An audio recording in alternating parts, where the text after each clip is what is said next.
I learned the hard way that some people really don't think about consequences until they're staring directly at them. My name is Ryan Whitmore, and I've been living in the Cascade Ridge community in northern Wisconsin for 6 years now. It's a small neighborhood, maybe 40 houses total, nestled right up against some serious backcountry terrain. I moved here after my divorce because the property was cheap and the work was good.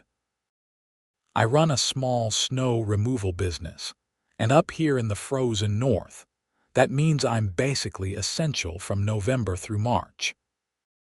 I've got contracts with the county, several businesses in town, and most importantly, I'm the only guy within 30 miles who plows residential driveways with any kind of reliability. The other operators either work exclusively for the state or they're too far out to make house calls practical. When I bought my place, the HOA seemed reasonable enough. The fees were low, the rules were basic stuff about keeping your lawn maintained and not painting your house neon pink. I signed the papers, moved in, and mostly forgot the HOA even existed. That was my first mistake. The second mistake was assuming that just because I'd been parking my snowmobile in my driveway for 6 winters without complaint, it would stay that way forever. It was a Tuesday morning in early January when everything went sideways. I'd been up since 3 in the morning clearing the main routes after an 8-inch overnight dump. The temperature was sitting at about 5 degrees, and the wind made it feel like someone was sandblasting your face with ice every time you stepped outside. I got home around 9, exhausted, covered in snow, and ready to grab a few hours of sleep before the next wave of clients started calling. That's when I noticed my driveway was empty. My Arctic Cat snowmobile, the one I used for getting back to some of the more remote properties when the roads were impassable, was gone. Not stolen, I realized after a moment of panic, but towed. There was a bright orange sticker plastered on my garage door that hadn't been there when I left. Notice of violation, it read in aggressive block letters. Your vehicle has been removed from the property due to multiple violations of Cascade Ridge HOA Bylaws Section 7, Paragraph 4. No recreational vehicles may be stored in driveways or visible from the street. Additionally, complaints have been filed regarding excessive noise violations during early morning hours. Your vehicle is being held at Morrison's Towing, 1847 Highway 51. You may retrieve it after paying applicable fines and towing fees. Further violations will result in additional penalties. I stood there in my driveway, so tired I could barely think straight, reading this notice 3 times before my brain could fully process what had happened. They'd towed my snowmobile, the snowmobile I needed for work. The snowmobile that, yes, I sometimes started early in the morning because that's when I needed to use it to do my job. I pulled out my phone and called Morrison's Towing. A bored-sounding woman answered on the 4th ring. "Yeah, we got a snowmobile here," she confirmed. Towing fee is $200, storage is $50 a day, and there's an HOA fine of $500 that needs to be paid before release. $750, I said, my voice rising. "For my work vehicle. That's what it says here. You can take it up with your HOA. We just do what they authorize." I hung up and immediately called the HOA office. It rang 6 times before going to voicemail. I left a message that was probably less professional than it should have been, then tried to call again. Still voicemail, fine. I'd go there in person. The Cascade Ridge HOA office was located in a converted garage at the front of the neighborhood. It was only staffed 3 days a week, and naturally, Tuesday wasn't one of them. There was a number posted on the door for emergencies. I called it. "Hello," a woman's voice, sharp and nasal. "Hi, this is Ryan Whitmore from 847 Birch Lane. Someone towed my snowmobile this morning and I need to get it back. It's my work vehicle. Mr. Whitmore, yes. I'm Barbara Pennington, the HOA president. I authorized that tow myself. Of course her name was Barbara. Of course it was. You towed my work vehicle without any warning, I said, trying to keep my voice level. I use that for my business. I have jobs scheduled for today. Mr. Whitmore, you've been in violation of our bylaws for quite some time. We've had numerous complaints about the noise from your machine at unreasonable hours, and storing a recreational vehicle in your driveway is explicitly prohibited. It's not recreational, it's for work. And what complaints? I've never received any notices about this. We sent multiple notices to your address over the past month. I never got any notices. That's not our problem. The bylaws are very clear. No recreational vehicles in driveways. No excessive noise before 7 a.m. You've violated both repeatedly. I took a deep breath. Look, Barbara, I understand there are rules, but that snowmobile is how I get to some of my clients when the roads are too bad for my truck. I'm literally the only Plow driver who services this area reliably. I need it back today. Then you'll need to pay the fines and agree to keep the vehicle properly stored out of sight. We have community standards to maintain. $750 in fines and fees with no warning in the middle of winter for my work vehicle. Do you understand how insane that is? Her voice went cold. Mr. Whitmore, I don't appreciate your tone. The rules apply to everyone equally. If you can't follow them, perhaps this community isn't the right fit for you. I've lived here for 6 years without any problems. And we've been too lenient. That changes now. Pay your fines, move your vehicle to a garage or storage facility, and there won't be any further issues. I don't have a storage facility. My garage is full of equipment for my business. And I can't just come up with $750 because you decided to enforce a rule you've ignored for 6 years. Then I suggest you figure something out. Good day, Mr. Whitmore. She hung up. I stood there in the cold, phone still pressed to my ear, trying to process what had just happened. Then my phone rang. It was Mrs. Chen from over on Maple Street. Ryan, hi, I'm so sorry to bother you, but my driveway is completely snowed in and I have a doctor's appointment at 11. Any chance you could come by? I closed my eyes. Mrs. Chen, I'm dealing with a situation right now. I'm going to need to call you back. Oh, of course, dear. No rush. Well, a little rush. The appointment is important, but I'm sure I can reschedule if you're busy. Give me an hour. I'll figure something out. I hung up and called my buddy Derek, who lived 2 towns over and had helped me out with work before. No answer. Then I tried Mike, another guy who did occasional plowing, straight to voicemail. Everyone was slammed because of last night's snow. My phone rang again. Then again.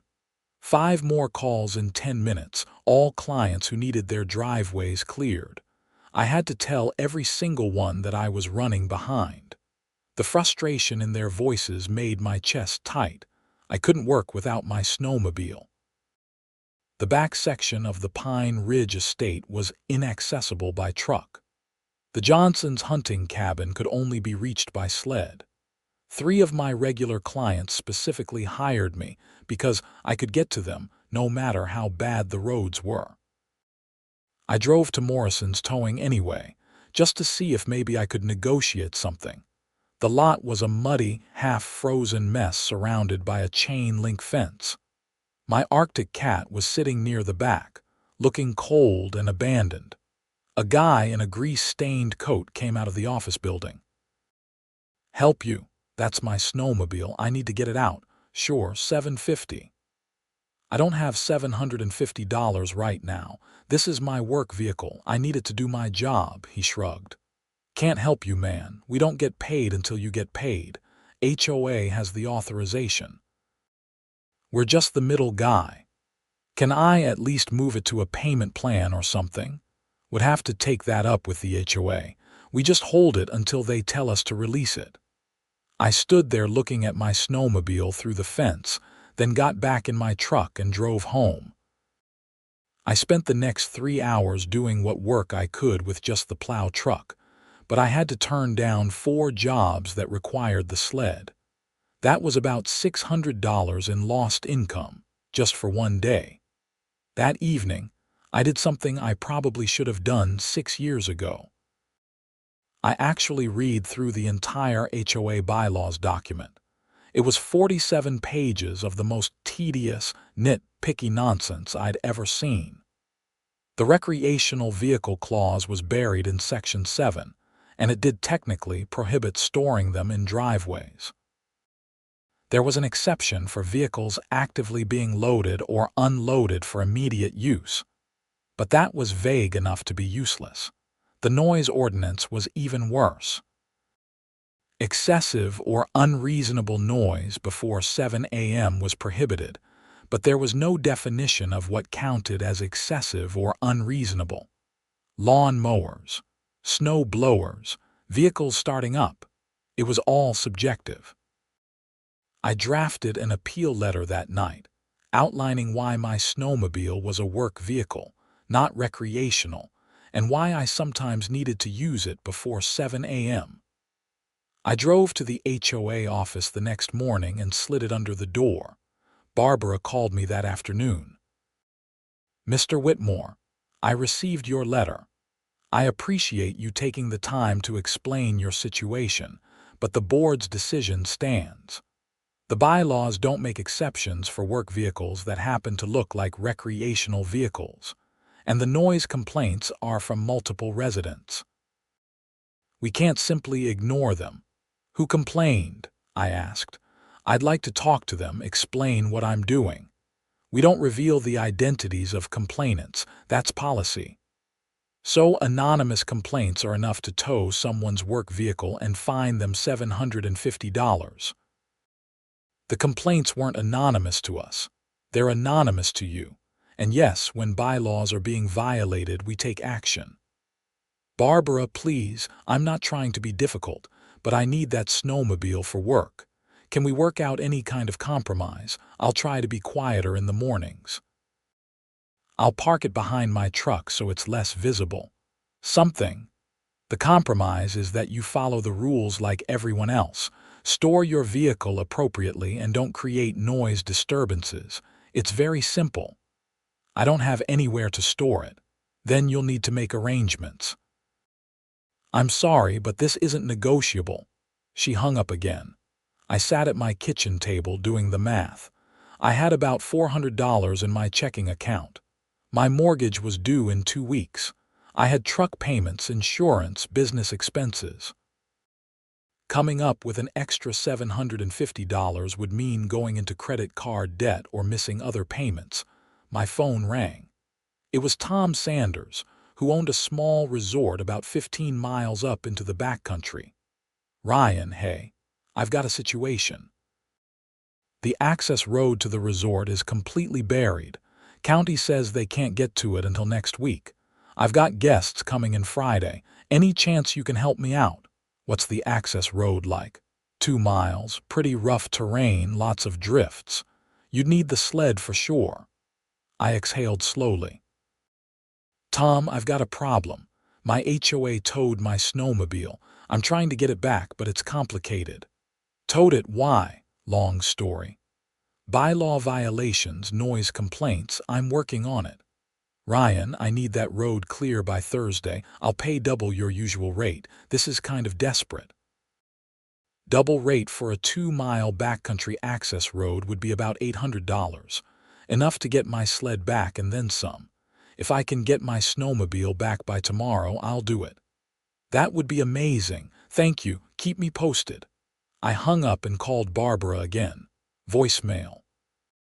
I left a message explaining that I had a job that would pay enough to cover the fines, but I needed the snowmobile released to do the job. I asked her to please call me back as soon as possible. She didn't call back that day. The next morning, I woke up to a fresh 6 inches of snow and a phone that wouldn't stop ringing. Everyone needed their driveways cleared, and I was already behind from yesterday. I worked from dawn until 2 in the afternoon, then tried Barbara again. Still voicemail. I drove to the HOA office. Still closed. I sat in my truck in the parking lot and called every board member listed on the HOA website. 3 of them didn't answer. One told me this was Barbara's department and I'd need to speak with her. The last one, a guy named Richard, at least seemed sympathetic.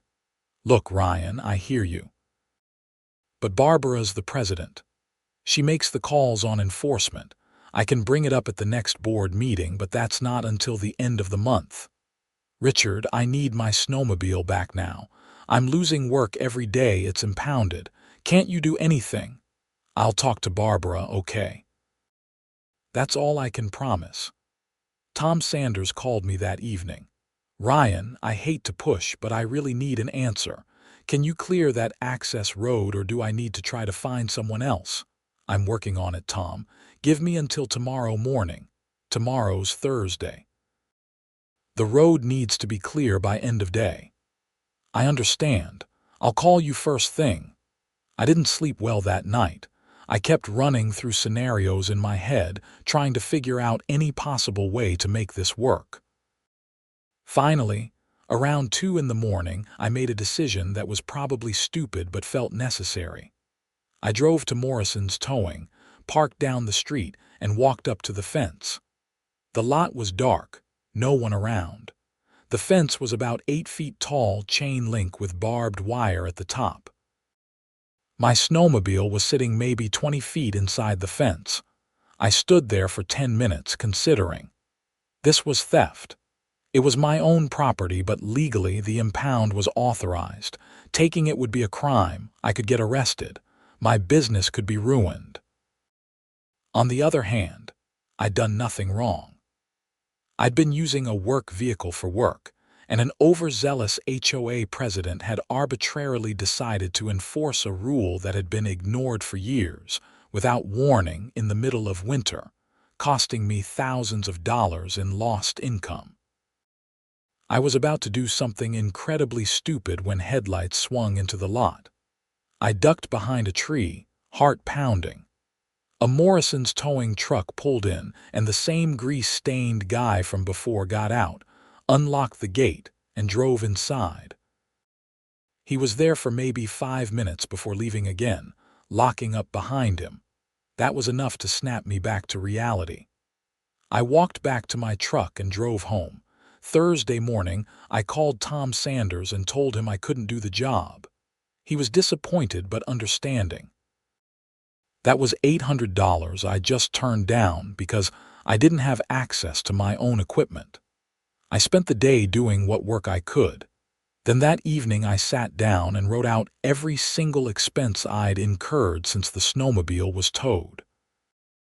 Lost income, rescheduled jobs, the clients I'd had to turn away. It came to just over $2,000 in 3 days. I added that to the appeal letter and sent it to the entire HOA board. Friday morning, Barbara finally called me back. "Mr. Whitmore, I received your letter. I'm going to be very clear with you. The board is not going to reimburse you for income you claim to have lost.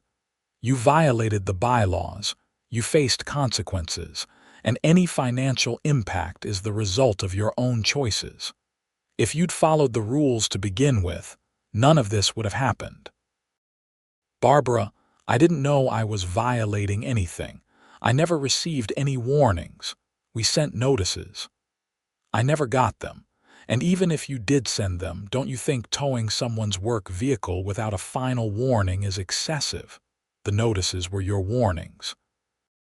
"We're done being lenient with violations." Something about her tone made me pause. "We're done being lenient. What does that mean?" "It means the board has decided to take a more active role in enforcing community standards. We've let too many things slide for too long. That ends now." "So I'm what, an example? You're a resident who needs to follow the rules like everyone else. Fine, I'll pay the fines. But I want to see these notices you supposedly sent. I want proof they were mailed to my address." There was a pause. "I'll have to look into that." "You do that. And while you're at it, I want the names of the people who complained about noise. If I'm being fined based on complaints, I have a right to know who made them. We've already been over this. We don't reveal complainant identities. Then how do I know the complaints are even real?" Her voice went icy. "Are you accusing me of making false reports?" "I'm asking for basic transparency. I've been hit with $750 in fines, and I've lost over $2,000 in income. The least you can do is show me that this is actually based on real complaints and real notices." "Mr. Whitmore, your attitude is not helping your situation." "My attitude? Barbara, you've cost me thousands of dollars in the middle of winter with no warning. You've impounded my work vehicle and you won't provide any evidence that proper procedure was followed. What kind of attitude should I have?" "I think we're done here." "I think we're not. I want to see those notices. I want to see the complaints. And I want to attend the next board meeting to formally appeal this." "Board meetings are for board members only." "Are you serious? Residents can't attend HOA board meetings. Residents can submit written appeals. The board reviews them and issues decisions. That's not transparent at all. How is anyone supposed to have a voice in how this community is run? The board was elected to make decisions on behalf of the community. If you don't like how we're doing our jobs, run for the board yourself next election." "When's the next election?" 18 months. I wanted to throw my phone across the room. Instead, I took a breath and tried one more time. "Barbara, please. I'm trying to work with you here. Can we just find some kind of middle ground? I need my snowmobile back for work. I'll pay the towing fees. Can we at least waive the HOA fines while we sort this out?" "No. The fines stand. Pay them and follow the bylaws or face further action. Those are your options." She hung up.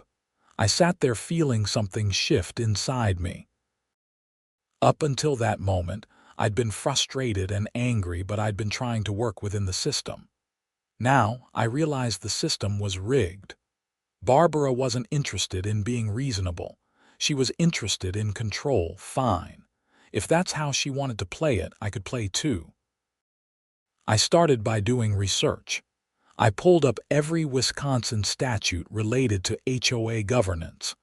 I read through case law about improper towing. I looked into what constitutes proper notice and due process. Then I started documenting everything. Every conversation with Barbara, every call from clients I had to turn away, every dollar of lost income. Saturday morning, I got a call from Mrs. Chen. "Ryan, I'm so sorry to bother you again, but my driveway is just getting worse. I haven't been able to get my car out all week. I missed 2 doctor appointments. Is there any chance you could help me?" "Mrs. Chen, of course. I'll be there in an hour." "Oh, thank you so much. I tried calling those other services, but they're all booked up or they say my driveway is too steep for their trucks." I cleared Mrs. Chen's driveway and she paid me in cash with an extra 20 as a tip. As I was getting ready to leave, she stopped me. "Ryan, is everything okay? You seem stressed." I almost brushed it off, but then figured, what the hell? The HOA towed my snowmobile, bylaw violations. Now I can't get to half my clients and I can't afford to get it out of impound. Her eyes went wide. "They towed your snowmobile, the one you use for work." "That's the one." "That's ridiculous. Who authorized that?" "Barbara Pennington." Mrs. Chen's expression darkened. "Of course it was. That woman is a menace. Do you know she tried to fine my son for parking in my driveway overnight?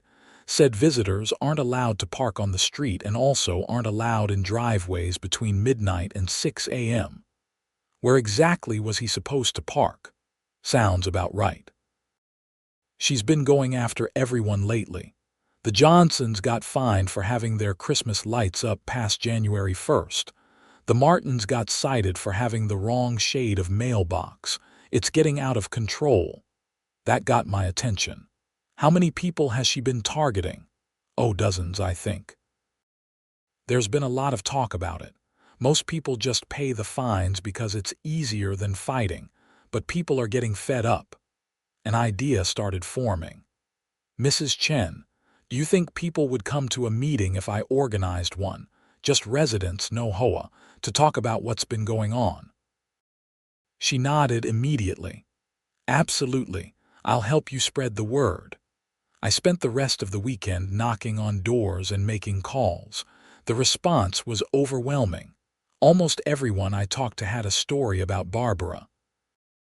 Excessive fines, arbitrary enforcement, rules that seemed designed just to harass people.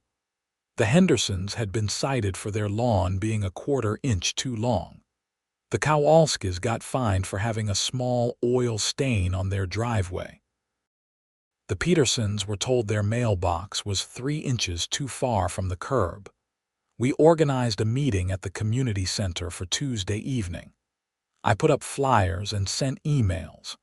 I wasn't sure what to expect, but when Tuesday came around, over 30 residents showed up. That was more than 3/4 of the neighborhood. I stood up in front of the room, nervous but determined. Thanks everyone for coming. I think we all know why we're here. The HOA, specifically Barbara Pennington, has been overstepping. I wanted to bring everyone together to talk about what we can do about it. For the next 2 hours, people shared their experiences. It was worse than I'd realized. Barbara had been on a crusade for months, issuing fines for the most minor infractions imaginable. Some people had been hit with thousands of dollars in penalties. One elderly couple was considering selling their house because they couldn't keep up with the demands. "Can we remove her from the board?" someone asked. I'd looked into this. According to the bylaws, we can call a special election if 20% of residents sign a petition. We've got way more than that here tonight. "Let's do it," Mrs. Chen said. "I'll get the petition started." We drafted it that night and started collecting signatures. By the end of the week, we had 37 signatures calling for Barbara's removal and a special election for a new board. I filed the petition with the HOA according to the procedures in the bylaws. Barbara had 15 days to respond and set an election date. Her response came in 11 days. It was a single sentence: "Petition denied due to improper formatting." I read it 3 times. Improper formatting. The bylaws didn't specify any particular format. They just said 20% of residents had to sign a petition calling for a special election. I called Barbara. Voicemail. I emailed.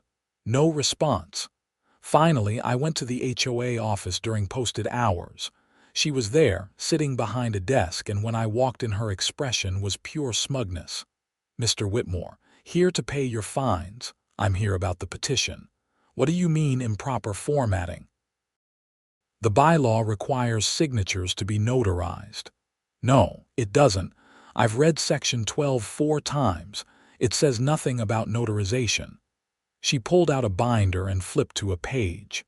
Section 12, Paragraph 3, Subsection B. All official petitions must be properly formatted according to standard legal documentation practices. That includes notarization. That's not what that means. That's talking about formatting like margins and fonts. It says nothing about requiring a notary. I'm interpreting it to include notarization. The board agrees with my interpretation. So you're just making up requirements to reject a petition you don't like. I'm following the bylaws as written. Barbara, 37 people signed that petition. That's almost the entire neighborhood. You can't just ignore that. I'm not ignoring it. I'm rejecting it on procedural grounds. If you'd like to resubmit with proper notarization, you're welcome to do so. I stared at her. You know what this is? This is you abusing your power because you know you're about to lose it. If that's all, Mr. Whitmore, I have work to do. I left before I said something I'd regret. Getting 37 signatures notarized was a nightmare and an expense, but we did it. It took another week, but we went door to door with a mobile notary and got every single signature officially documented. The total cost was over $200, which I paid out of pocket. I resubmitted the petition. Barbara had 15 days to respond. On day 14, she sent out an email to all residents. The petition for special election has been reviewed by the board. After careful consideration, we have determined that the petition does not meet the requirements set forth in the bylaws. Section 12 requires that 20% of residents call for an election.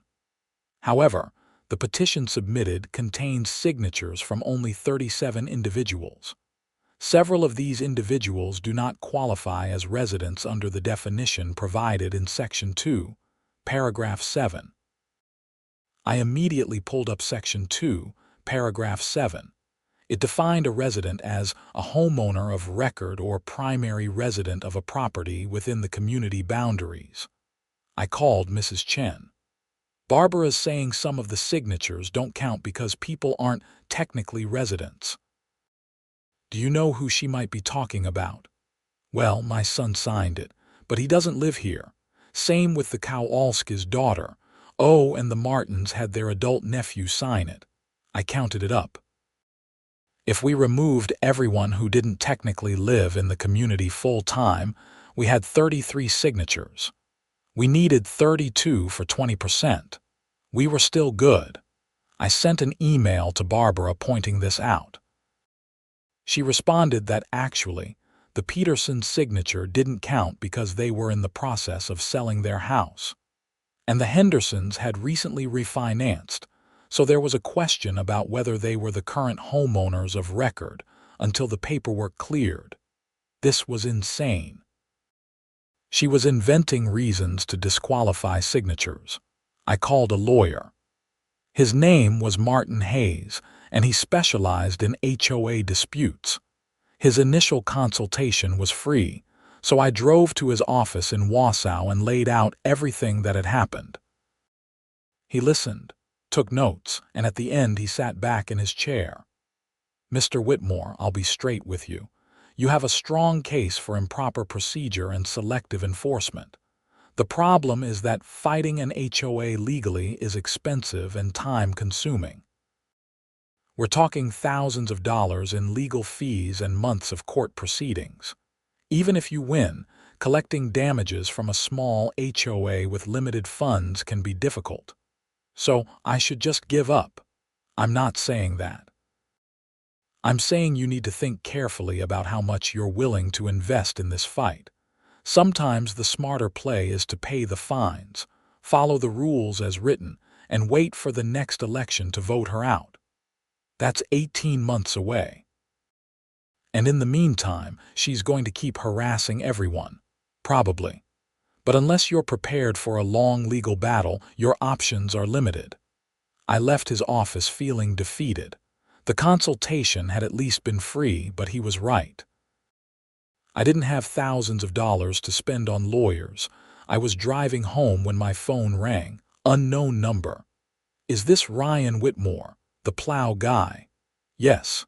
This is Karen at the County Highway Department. We've been trying to reach you. We've got a situation.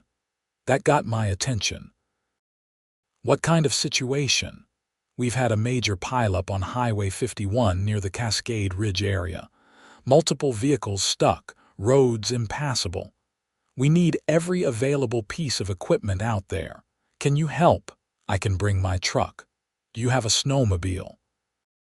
We need someone who can get to some stranded vehicles that are off the main road. My jaw clenched. I have one, but it's impounded. Impounded? Why? HOA dispute. Long story. There was a pause. Mr. Whitmore, this is technically an emergency situation.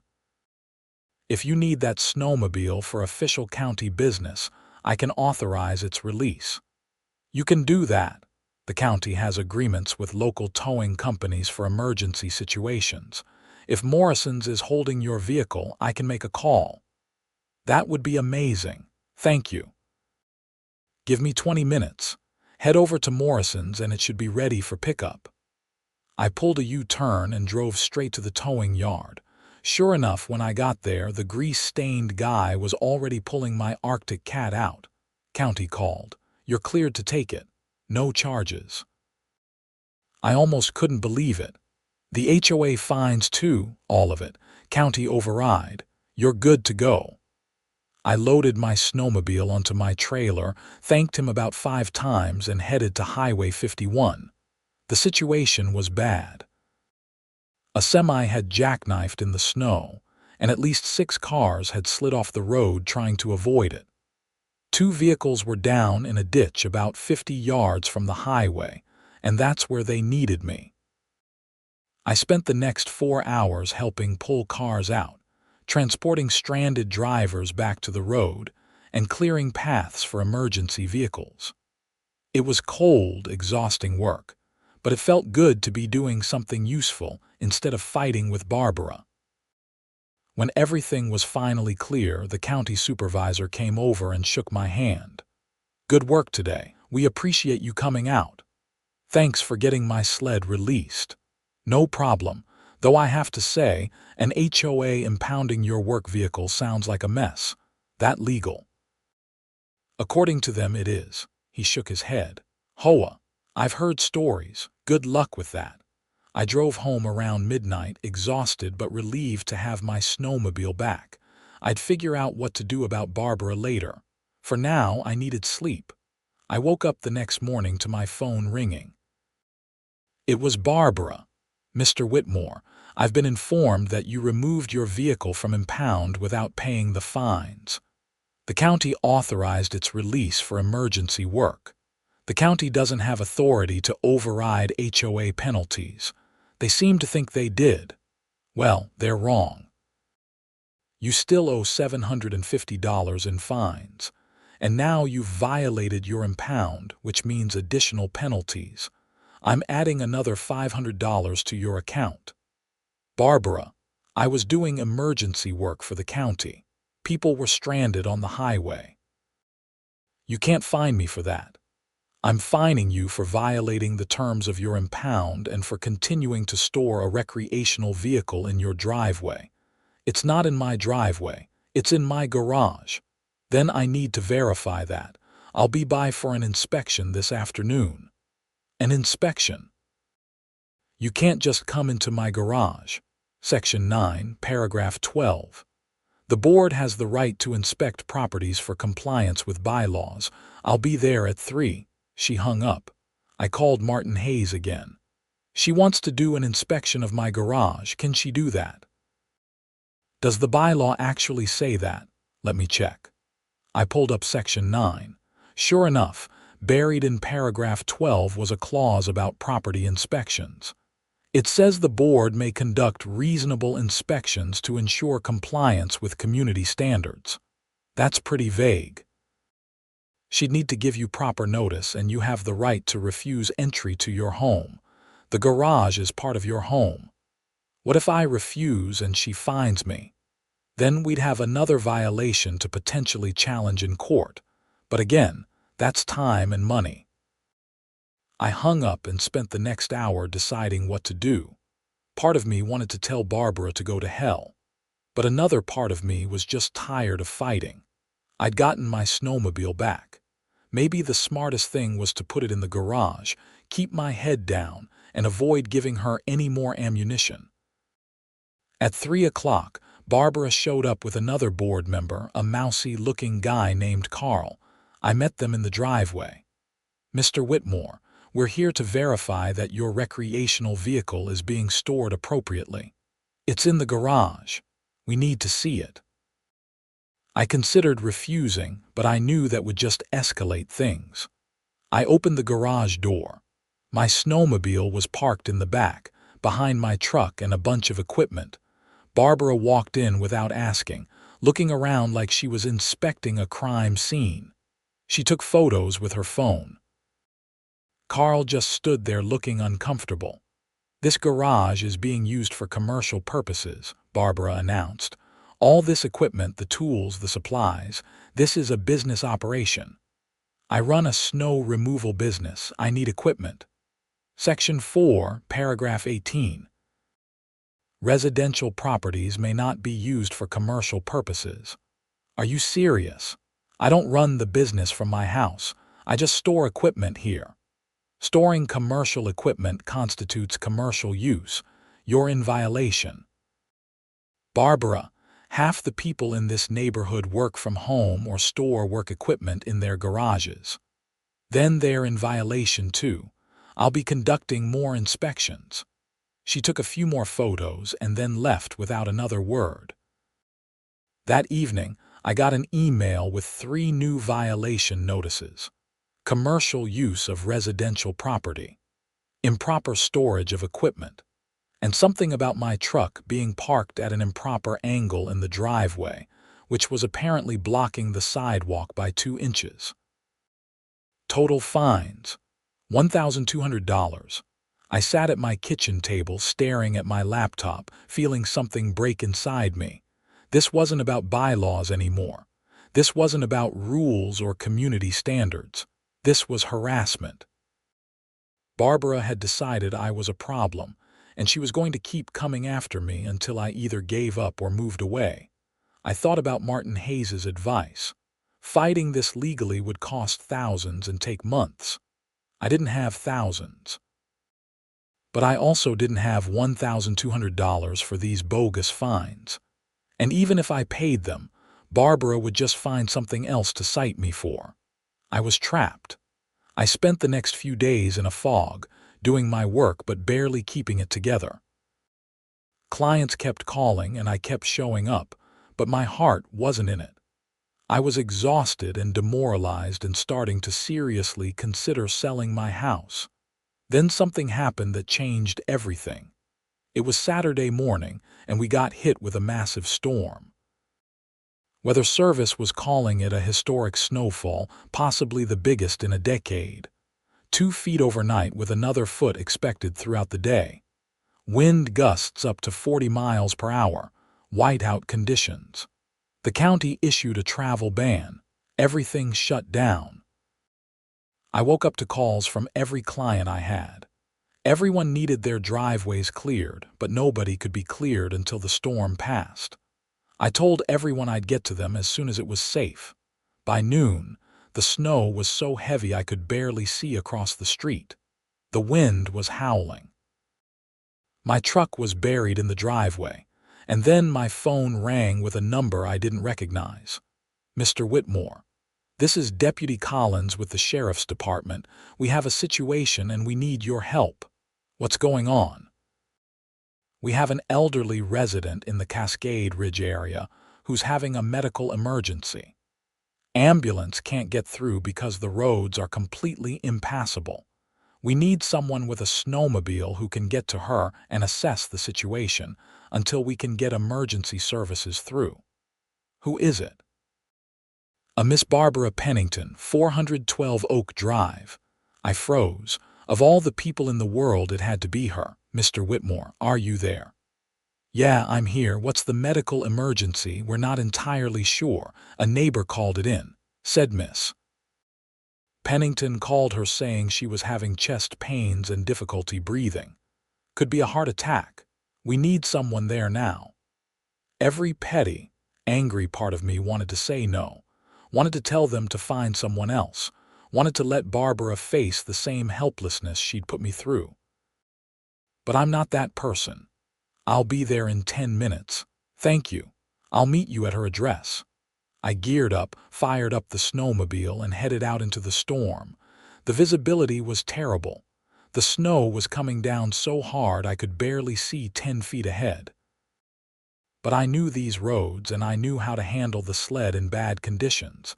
It took me 15 minutes to get to Barbara's house. A sheriff's SUV was parked in the street, barely visible through the snow. Deputy Collins was waiting by the front door. "She's not answering," he said. "Door's locked." "I'll check the back." I waded through waist-deep snow around the side of the house. The back door was also locked, but there was a window that was partially open. I called through it. "Barbara, it's Ryan Whitmore. The sheriff called me. Are you okay?" A weak voice from inside. "Help." I forced the window open and climbed through. Barbara was on the living room floor, pale and sweating, clutching her chest. She looked up at me, and for a second there was recognition and something like fear in her eyes. "Ambulance is coming," I said. "Can you tell me what's wrong?" "Chest pain. Can't breathe. Started an hour ago." I called to Deputy Collins and he came around back. Together we got Barbara onto her couch and made her as comfortable as we could. I found aspirin in her medicine cabinet and gave it to her, something I remembered about heart attacks from a first aid course I'd taken years ago. "How long until the ambulance gets here?" I asked Collins. "Could be a while. Roads are bad, but they're coming." We waited. Barbara drifted in and out, sometimes conscious, sometimes not. At one point she looked at me, really looked at me, and whispered, "Why did you come?" "Because you needed help. I've been awful to you." "Yeah, you have. I'm sorry." I didn't know what to say to that. This woman had made my life hell for weeks. She'd cost me thousands of dollars, impounded my work vehicle, harassed me with bogus fines. And now she was apologizing while possibly dying on her couch. "Just focus on breathing," I said. "Ambulance will be here soon." It took 45 minutes for the ambulance to arrive. The paramedics came in, assessed Barbara, and loaded her onto a stretcher. They said it looked like a heart attack, but she was stable for now. They'd know more at the hospital. As they were carrying her out, Barbara grabbed my hand. "Thank you," she said. "Thank you for coming." I nodded and watched them take her away. Deputy Collins came over to me as I was getting ready to leave. "That was good work. Not everyone would have shown up for someone who's been giving them grief. I'm not going to let someone die just because I don't like them." "Well, it says something about your character. County's going to hear about this." I rode my snowmobile home through the storm, feeling strange and hollow. I wasn't sure what I felt about what had just happened. Relief that Barbara was getting help. Satisfaction that she'd apologized. Anger that it took a medical emergency for her to show any humanity, all of it, maybe. The storm continued for another day. I spent Sunday and Monday clearing driveways, pulling cars out of ditches, helping people get to work and appointments. I was exhausted, but the work kept my mind off everything else. Tuesday evening, I got a call from Carl, the other board member who'd been at the garage inspection. "Ryan, it's Carl Anderson, from the HOA board. I wanted to talk to you about what happened with Barbara." "Is she okay?" "She's stable. It was a heart attack, but they got to her in time. She's going to be in the hospital for a while and then she'll need recovery time." "That's good. I'm glad she's okay." "Ryan, the board has been talking. Actually, most of the board is gone. It was basically just me and Barbara and one other guy who moved away last year but was still technically on the board. With Barbara out of commission, it's basically just me." "Okay." The other residents have been calling me. A lot of them. Talking about everything that's been going on. The fines, the harassment, the way Barbara's been running things. And they've been talking about what you did, going out in that storm to help her even after everything she put you through. "I just did what anyone would do." "No, Ryan, not everyone would have done that. Most people would have told her to go to hell. You didn't." I didn't know what to say to that. "I'm calling a board meeting for Thursday evening. I'm inviting all residents.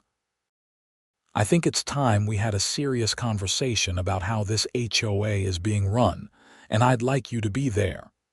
Thursday evening, the community center was packed. Almost every resident showed up. Carl stood at the front, looking nervous but determined. "Thank you all for coming. I know the past few months have been difficult for a lot of people. Barbara's management style has been aggressive, to put it mildly. A lot of you have been hit with fines that seem excessive or arbitrary, and I want you to know that I hear you." He paused, looking around the room. "Barbara's going to be out of commission for a while. She'll be recovering for at least a few months, and honestly, I think when she's ready, she's going to step down from the board. She told me as much yesterday.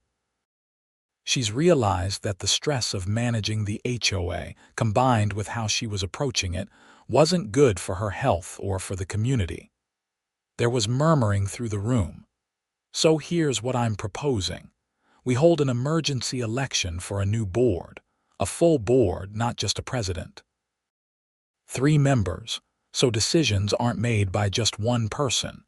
We rewrite some of these bylaws that are too vague or too restrictive, and we implement a proper appeals process so residents have a voice when they disagree with a decision." "Who's going to run for the board?" someone called out. "That's up to all of you, but I'd like to nominate Ryan Whitmore." Every head in the room turned to look at me. I was so surprised I couldn't speak for a moment. "Ryan's shown the kind of character this community needs," Carl continued. "He's fair, he's reasonable, and he's willing to help people even when it costs him, even when they don't deserve it. That's who should be making decisions about how we live here." Mrs. Chen stood up. "I'll second that nomination, and I'll run for the board too. We need people who actually care about this community, not just about enforcing rules." Over the next hour, we organized everything. 3 people ended up running for the board. Me, Mrs. Chen, and a guy named Robert Daniels who'd lived in the community for 15 years and was level-headed and well-liked. The election was scheduled for the following week. It would be open to all homeowners, 1 vote per property. The week passed in a blur. People came up to me constantly, thanking me for what I'd done, expressing support for the board changes. A few people were skeptical, wondering if this would just lead to different problems. But mostly, people seemed hopeful. The election was held on a Tuesday evening. All 3 of us won our board seats, which made sense since there were only 3 positions. The real question was who would be president. We held our first board meeting that same night, just the 3 of us. "I don't want to be president," I said immediately. "I just want to make sure things are run fairly." "I'll do it," Mrs. Chen said. "But only if you 2 promise to keep me honest. I don't want to turn into Barbara." We all agreed. Mrs. Chen became president, Robert became treasurer, and I became secretary. Our first order of business was reviewing all the fines that had been issued over the past 6 months. It took 3 full meetings to go through everything. We ended up canceling about 70% of the fines, including all of mine. The ones we kept were legitimate violations that had clear evidence and had been issued with proper warning. Everything else was either too petty to enforce or had been issued without following proper procedure. We contacted everyone who'd paid fines and offered refunds. Some people accepted, some people told us to put it toward HOA expenses. All told, we refunded about $8,000. Then we tackled the bylaws.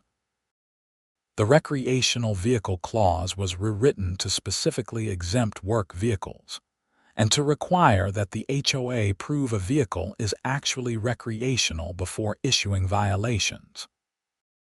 The noise ordinance was given specific parameters. No loud music or power equipment before 7 a.m., but ordinary vehicle operation was explicitly allowed.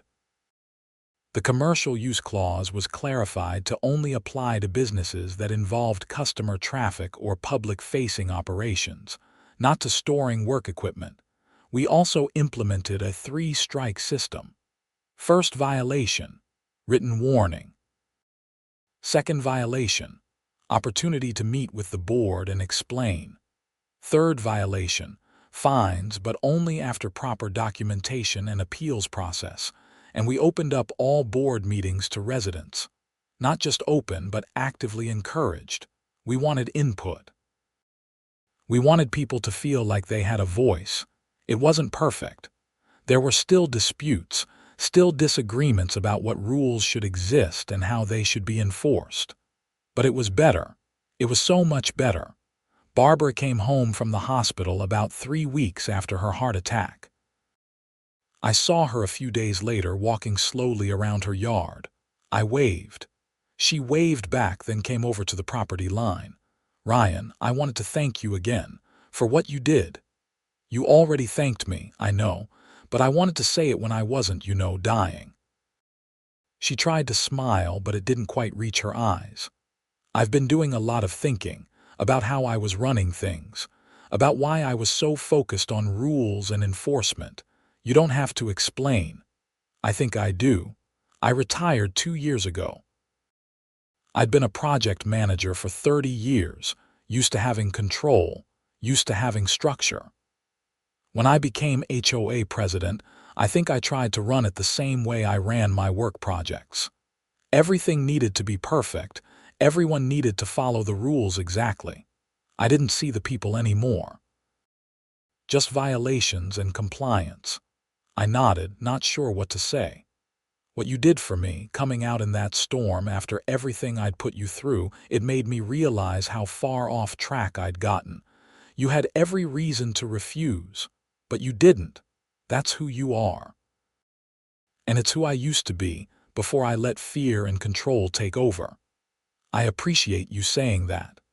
I'm stepping down from the board permanently. I'm going to focus on my recovery and on trying to be a better neighbor. And I'm sorry, Ryan. I'm truly sorry for everything." "Apology accepted," I said. "And I meant it." She nodded, looking relieved, and walked back to her house. Life settled into a new normal after that. The HOA board met once a month, dealt with occasional minor issues, and mostly just helped people resolve disputes and maintain common areas. We weren't perfect, but we were fair and transparent, and that made all the difference. My business thrived. With my snowmobile accessible and the harassment gone, I was able to take on more clients. The county even offered me an official contract to be their backup for emergency snow removal situations. It wasn't just income. It was validation that what I did mattered. Mrs. Chen became a surprisingly good HOA president. She was organized without being tyrannical, firm without being inflexible. People actually started enjoying living in Cascade Ridge again. And me. I kept doing what I'd always done. Clearing snow, helping neighbors, trying to be a decent person in a world that sometimes made that difficult. One evening in late March, as the snow was finally starting to melt, I was sitting on my porch when Mrs. Chen walked over. "Ryan," the board was talking. "We wanted to officially recognize what you did, not just helping Barbara, but everything. Standing up to the abuse, organizing residents, pushing for change. You could have just paid the fines and kept your head down, but you didn't." "I couldn't afford to pay the fines," I said with a smile. "You know what I mean. Anyway, we're putting a plaque up in the community center. Ryan Whitmore, Community Member of the Year, and we're waiving your HOA dues for the next 3 years. You don't have to do that. We want to. You saved this neighborhood, Ryan, not just from the snow, from itself." I didn't know what to say. I'm not good with compliments or recognition. But I appreciated it more than I could express. "Thank you," I finally managed. She patted my shoulder and walked away, leaving me sitting there watching the sun set over the half-melted snow. I thought about everything that had happened. The harassment, the impound, the fight with Barbara, the storm, the board election. All of it had been exhausting and frustrating and at times felt completely overwhelming. But we'd gotten through it. We'd made things better, and that's really all you can do, isn't it? When systems are broken, when people abuse power, when things seem hopeless, you do what you can. You stand up. You help your neighbors. You refuse to let the bullies win. I'm not a hero.